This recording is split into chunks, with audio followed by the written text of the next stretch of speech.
भगवान शिव हैं श्री राम के अनन्य भगत। वह दिन रात भगवान श्री राम के पावन नाम का स्मरण करते रहते हैं और उसी नाम के बल पर काशी में मरने वाले जीवों को मुक्ति का उपदेश दिया करते हैं।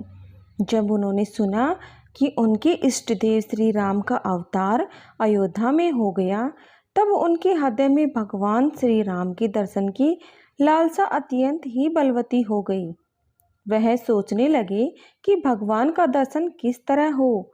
अंत में उन्हें एक युक्ति सूझी। उन्होंने भगवान श्री राम के अनन्य भक्त काकभूषुंडी को बुलाया और उन्हें साथ लेकर आंखों में प्रभु दर्शन की लालसा लिए अयोध्या के लिए चल पड़े। वह स्वयं एक ज्योतिषी के रूप में थे और काकभूषुंडी उनके शिष्य के रूप में उनके पीछे पीछे चल रहे थे। इस प्रकार देवादिदेव भगवान शिव और परम भागवत काकभूषुंडी गुरु शिष्य के रूप में अयोध्या पहुँचे। उस समय वे मनुष्य के रूप में थे, इसलिए उन्हें कोई पहचान न सका। बहुत देर तक इधर उधर अयोध्या की गलियों में भ्रमण करने के बाद भी भगवान शिव को प्रभु के दर्शन का कोई उपयुक्त उपाय नहीं दिखाई दिया। आंखें अतृप्त की अतृप्त ही रही। अंत में भगवान शिव एक जगह बैठ गए और काकभूषुंडी जी ने क्षण भर में एक बहुत ही प्रसिद्ध एवं अत्यंत अनुभववर्त ज्योतिषी के आगमन की बात अयोध्या के घर घर में फैला दी। लोग झुंड के झुंड ज्योतिषी के पास आने लगे और भगवान शंकर ने उन्हें हर प्रकार से संतुष्ट करके भेजना शुरू कर दिया। भला त्रिकालज्ञ भगवान शिव से किसी के भूत भविष्य और वर्तमान की बातें कैसे छिप सकती थी। चारों ओर भगवान शिव की ज्योतिष मर्मज्ञता की ही चर्चा हो।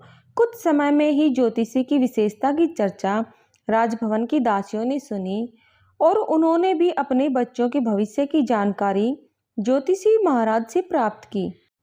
फिर भगवान शिव के भाग्योदय का समय आ गया। शीघ्र ही दासियों के माध्यम से राजभवन में कौशल्या अम्बा तक प्रकांड ज्योतिषी के आगमन का समाचार पहुंच गया।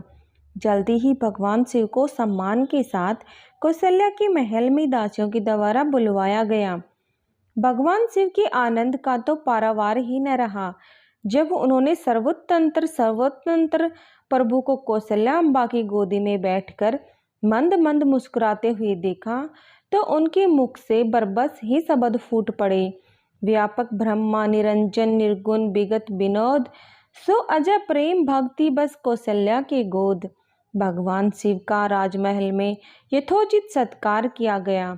सुमित्रा तथा केकई भी अपने पुत्रों के साथ कौशल्या के भवन में पहुंची। सभी माताओं ने भगवान शिव के चरणों में रखकर बालकों को प्रणाम करवाया और उनसे अपने बच्चों का भविष्य बताने की प्रार्थना की। भगवान शिव ने भगवान श्री राम तथा शेष तीनों भाइयों के सुयश का विस्तार से वर्णन किया। उन्होंने विश्वामित्र की यज्ञ रक्षा, सीता स्वयंवर, ताड़का वध, राक्षसों के विनाश एवं भक्तों के कल्याण की खूब चर्चा की। प्रभु श्री राम के करार विंदों को तो वे छोड़ना ही नहीं चाहते थे, परंतु इस सुख से वे शीघ्र ही वंचित कर दिए गए, क्योंकि भगवान को भूख लग रही थी और वह मात्र सतनों का पान करना चाहते थे। तदंतर शंकर जी रैनिवास को आनंद में डूबा छोड़ कैलाश लौट आए। दोस्तों, कहानी अच्छी लगी तो कमेंट करना ना भूलें। वीडियो को ज़्यादा से ज़्यादा लाइक एंड शेयर करें। चैनल को सब्सक्राइब करें। धन्यवाद।